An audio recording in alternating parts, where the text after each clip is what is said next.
नमस्कार बच्चों, कैसे हैं आप सब। आज हम खेलने वाले हैं एक खेल और इस खेल में आपको कुछ नहीं करना है, बस बताना है कुछ नाम। तो आपको एक चित्र दिखाएगी टीचर और आपको जल्दी जल्दी बताना है कि उस चित्र में आपको क्या क्या दिखाई दे रहा है। बच्चों, इस चित्र में हमें कई चीजें दिखाई दे रही हैं। हमें घर, पेड़ पौधे, फूल, नाव, नदी, घास, पत्तियाँ, सूरज और पक्षी भी दिखाई दे रहे हैं। मुझे मालूम है आप मुझसे भी जल्दी जल्दी देखकर मम्मी को सारे नाम बता रहे हैं। तो अभी आपने इस चित्र में कई नाम ढूंढकर बता दिए हमें। इससे यह बात तो पक्की हो गई कि संसार में हर एक का कुछ ना कुछ नाम है। फिर चाहे वह कोई इंसान हो, जानवर हो, स्थान हो, वस्तु हो या फिर किसी भी प्रकार का भाव हो।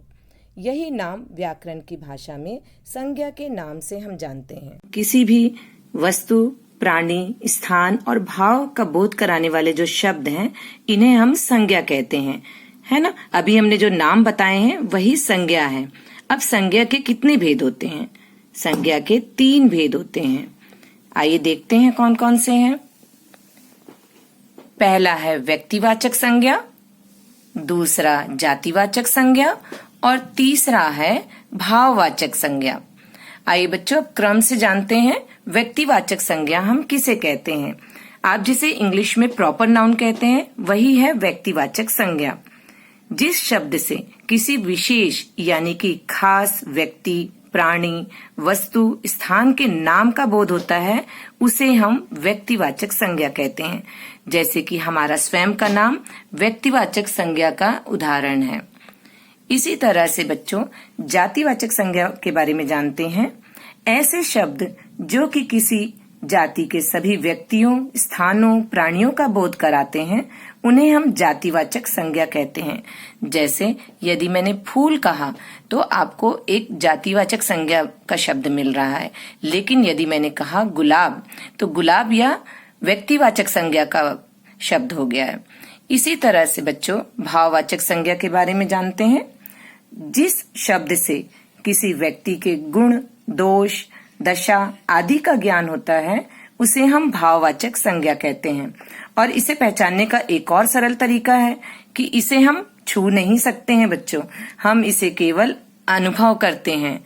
और आइए अब कुछ शब्दों को पढ़ते हैं और जानते हैं कि वे संज्ञा के किस भेद के अंतर्गत आते हैं। बच्चों, आप कुछ शब्द देख पा रहे हैं। इन शब्दों को आइए पढ़ते हैं। रामायण, ताजमहल, महात्मा गांधी, सचिन, आगरा, हिमालय, गंगा, भारत, रायगढ़, होली, हिंदी, जनवरी, जापान। तो बच्चों, इन शब्दों में हमने देखा कि यह विशेष स्थान, विशेष प्राणी का हमें बोध करा रहे हैं, है ना। इन्हें हम कहते हैं व्यक्तिवाचक संज्ञा। आइए दूसरे क्रम में चलते हैं। यहाँ कुछ शब्द जो लिखे हैं, पुस्तक, बालक, पाठशाला, आदमी, उपहार, फल, नदी, पहाड़, जानवर, दिन या महीना, घर, सेना, कक्षा इत्यादि। तो ये शब्द बच्चों आपको एक जाति का बोध करा रहे हैं, चाहे वह स्थान से संबंधित हो, चाहे वह वस्तु से संबंधित हो, चाहे वह प्राणी से संबंधित हो। इसे हम कहते हैं जातिवाचक संज्ञा। और हम तीसरे क्रम में चलते हैं। यहाँ पे आप बच्चों कुछ शब्दों को देख पा रहे हैं। वीरता, बचपन, सुंदरता, बुढ़ापा, लिखाई, लंबाई, मित्रता, मिठास, निडरता, ऊंचाई, मोटापा, सजावट और पढ़ाई। तो इन्हें हम छू नहीं सकते हैं बच्चों, इन्हें हम सिर्फ अनुभव करते हैं। इसीलिए ये सारे भाववाचक संज्ञा के उदाहरण हैं।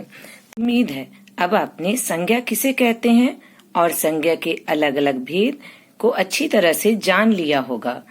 अब आप चाहें तो अपने दोस्तों के साथ नाम, वस्तु, स्थान, जानवर, भाव आदि पर आधारित कुछ खेल खेल सकते हैं। इस प्रकार हम खेल खेल में अपनी पढ़ाई भी पूरी कर सकते हैं। बच्चों, इस तरह से पढ़ा हुआ पाठ आप कभी नहीं भूल पाएंगे। तो ऐसे ही खेलते रहिए और मुस्कुराते रहिए। खेलने के साथ साथ अपना कार्य करना न भूलें। हम फिर मिलेंगे। धन्यवाद।